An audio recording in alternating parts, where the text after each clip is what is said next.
Watu wangu, so unaona venye nakwambia Marekani ukikuja uanzishe biashara yako. Huyu ako mbele ako na Fox Plumbing and Heating. Unaona anafanya repair, remodeling, water heater service and installation, furnace heat, pumps, drain, sewer, trenches na air conditioning. Na mnaona ako na truck yake na iko na mangazi huko ndani. Hiyo ni kazi yake, biashara yake, na ako na phone number hapo. Huyu anapata contract mingi sana mpaka ameweza kununua van. So ukikuja Marekani kama wewe ni plumber, biashara yako ianzishe na uregister. Kwa biashara legit na utakuwa unapata ma contract, unalipwa pesa mingi.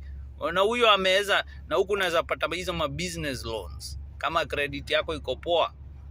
Na sasa yeye ako na van mpaka imepaintiwa, so anajiadvertisea yeye mwenyewe. Everywhere anaenda utaona hiyo namba. Ukiwa na plumbing shida utasave hiyo namba, then you call them waulize quote na watakuja mpaka kwako. They have everything. Hiyo truck yake ako na kila kitu. Yeah.